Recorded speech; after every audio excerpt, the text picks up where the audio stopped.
আসসালামু আলাইকুম, আমি মোহাম্মদ মেহেদী হাসান, কৃষি বান্ধব টিভির পক্ষ থেকে সকলকে স্বাগতম।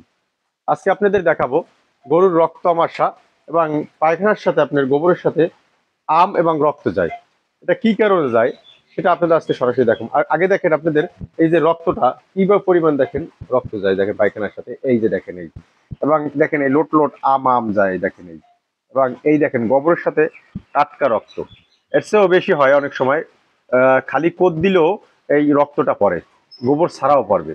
এবং আহ, এই গাভীটা কালকে থেকে আমার এই রক্ত আমাশা, এই এই রক্ত আমাশা একটা ভয়াবহ রোগ। এই রোগের কারণে গরু দুর্বল হয়ে নিস্তেজ হয়ে মারাও যেতে পারে। তাই এর চিকিৎসা, কি কি চিকিৎসা দিলে এটা অতি সহজেই ভালো হবে, আপনাদের মাঝে আজকে আমি দেখাবো। আর বিশেষ করে আপনি চিকিৎসার পাশাপাশি আপনি তার দেখবেন যে কি কারণে খাবারের সাথে ব্যাকটেরিয়া হয়েছে, এবং হইতে পারে বা ফলোর আপনার অপরিষ্কার স্যাঁতস্যাঁতে এবং জীবাণু, এইগুলোর কারণেও আপনার এই ব্যাকটেরিয়া সংক্রমণ হইতে পারে। এবং খাবারের সাথে, ভুসির সাথে হইতে পারে, ঘাসের সাথে হইতে পারে। এগুলো আপনার নিজের পরিচালনা করতে হবে যে খামার আমার কোন কারণে এই গরুটার এই রক্ত আমাশা হওয়ার সম্ভাবনা আছে। এটা ইঞ্জেকশন, মানে ক্রাশ হিট ভেট, ক্রাশ হিট ভেট 1 মিনিট, এইটাকে 10 সিসি করবো এখন।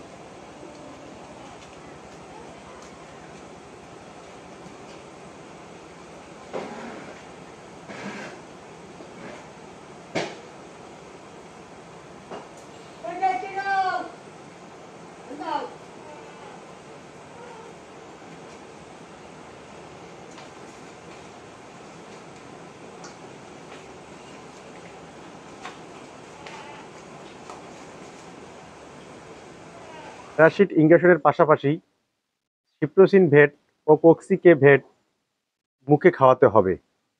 সিপ্রোসিন ভেট দৈহিক 2টো ও কক্সিকে ভেট দৈনিক সকালে 30 গ্রাম, বিকেলে 30 গ্রাম, 3 থেকে 5 দিন খাওয়াতে হবে। 3 দিন খাওয়ানোর পরেই এর সুফল পাওয়া যায়। তবে ডোজ মেনটেন করার জন্য 5 দিন খাওয়ানো অতি উত্তম। আমার ফার্মের গাভীটার 3 দিন এর চিকিৎসা দেওয়ার পরেই ভালো হয়েছে। তবে ডোজ কমপ্লিট করার জন্য আমি 5 দিন নিয়মিত করে চিকিৎসা চালিয়ে যাওয়ার পর আলহামদুলিল্লাহ গাভীটা সম্পূর্ণভাবেই সুস্থ হয়েছে। আজ এ পর্যন্তই, সকলে ভালো থাকুন। আসসালামু আলাইকুম ওয়া রাহমাতুল্লাহি ওয়া বারাকাতুহু।